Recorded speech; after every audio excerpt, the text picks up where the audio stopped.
Orucu nələr batil edir? Əzizlər, birinci dərsimizdə orucun növləri və niyyəti haqqında danışdıq. Bugün isə orucu batil edən şeylər haqqında danışacağam inşallah. Dedik ki, oruç tutan şəxs sübh azanından məğrib, yəni şam azanına qədər bəzi işlərdən çəkinməlidir və əgər çəkinməzsə orucu batil olar. Bu işlərə orucu batil edənlər deyilir ki, onlar bunlardır: yemək və içmək, Allaha, Peyğəmbərə və o Həzrətin canişinlərinə yalan nisbət vermək, qatı tozun boğaza çatması, başı tam suya batırmaq, buraya ixtilaflıdır, toxunacağam, qusmaq, cinsi əlaqə, istimna, yəni masturbasiya, cənabət, heyz və nifas halında sübh azanına qədər qalmaq, maye maddələrlə imalə etmək. İndi isə biraz ətraflı. Bir şeyi qeyd edim. Orucluq təqvimlərində imsak və iftar sözləri var. Nə deməkdir bunlar? İmsak əl saxlamaq, çəkinmək mənasındadır. Təqvimlərdə imsak sözü, yəni yeməyi dayandır deməkdir. Sübh azanını ifadə etmir ha. İftar isə orucu açmaq anlamındadır. Bir qeyd edim ki, bəzən kimsə deyir, ay, o başdana dura bilmədim, yatıb qaldım, mən də oruç tutmadım.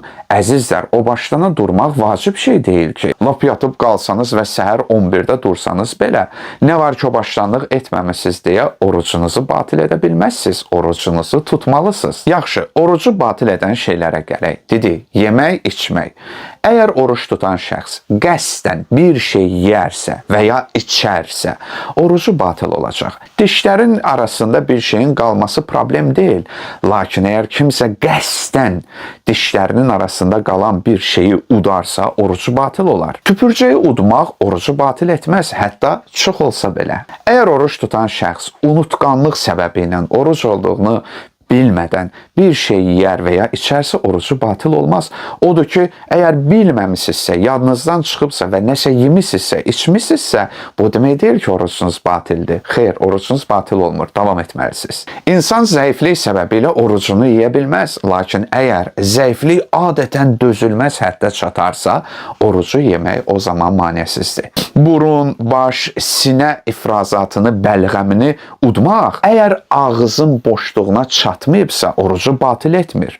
Lakin ağzın boşluğuna daxil olarsa, bu ehtiyat vacibi əsasən onu udmamaq, tüpürmək lazımdır. Yeməyin dadına baxmaq olar, lakin onu udmamaq lazımdır. Təzədən kənara atmaq lazımdır. İynə vurmaq olar. Əgər iynə qida əvəzinə istifadə olunmazsa, onun vurulması orucu batil etməz. Hətta orqanı keyləşdirən iynə olsa belə. Bəzilər qeyd edib ki, iynə və sistem hərçənd bədəni gücləndirmək üçün, yaxud sistem şəkərli və ya duzlu olsa belə orucu batil etməz. Həmçinin asma xəstələri üçün istifadə olunan sprey də eyni ilə. Əgər dərmanı təkcə ağciyərə daxil etsə, orucu batil etməz.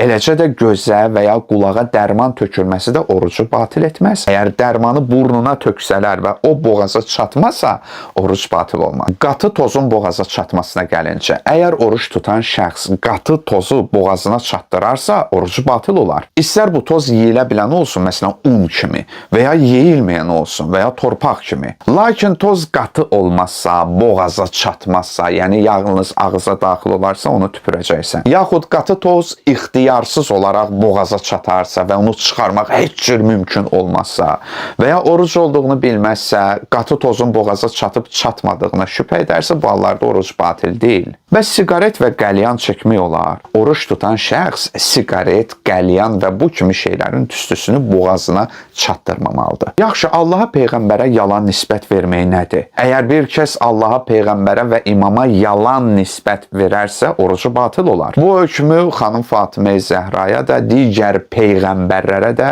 yalan nisbət verməyə aid ediblər. Yəni, bu yalan istər sözlə, istər yazı ilə, istər işarə ilə, istərsə də yalan mənanın başa düşüləcəyi bir əməl vasitəsilə olsa olmaz. Lakin və amma başqasının uydurduğu və ya dediyi bir yalanı nəql etmək və ya danışmaq oruca zərər yetirməz.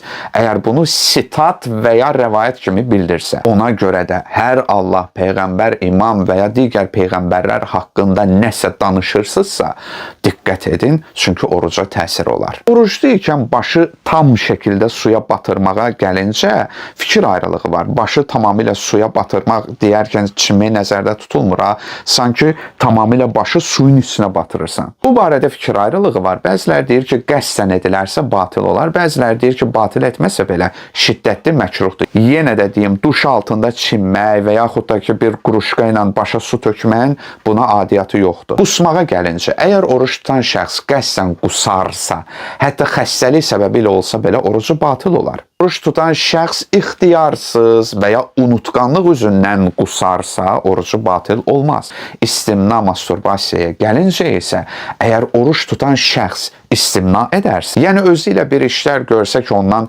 məni, sperma xaric olarsa, orucu batil olar. Əgər bu məni, yəni sperma ixtiyarsız olaraq xaric olarsa, məsələn, yatıb, yuxuda, ayılıb gör ki, vəziyyət bu cürdür, belə halda cünub olarsa, orucu batil olmaz. Bax, ən çox rastlanılan məsələ budur. Cənabətli halda sübh azanına qədər qalmaq orucu batil edər. Cənabət nə deməkdir? Mən bu barədə ayrıca danışmışam, cənabət qüsulu haqqında da. Cünub insanın pak olmaması halıdır və bu məninin xaric olması, cinsi əlaqə və yaxud da ihtilam səbəbi ilə baş verir. İhtilam, yəni o deməkdir ki, insan yatır, ayılır, görür ki, boynuna qüsul gəlib. Bu vəziyyətdə olan şəxs cənabət qüsulu almalıdır ki, paklıq şərt olan ibadətləri yerinə yetirə bilsin. Bu ibadətlərdən biri də orucdur.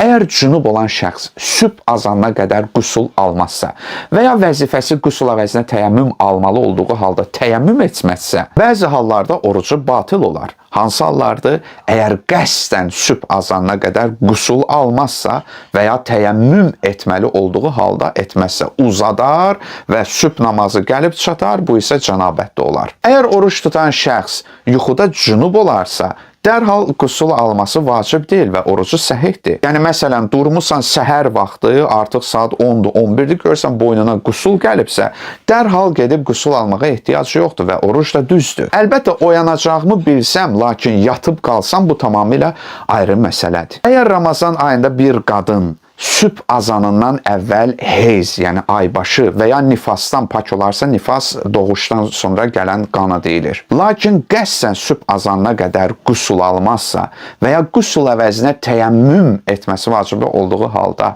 etməzsə, orucu batil olar. Ona görə də buna diqqət edin ki, sübh azanı daxil olana qədər təmiz və pak qüsul almış halda olasınız. İmalə etmək, imalə klizmaya deyilir.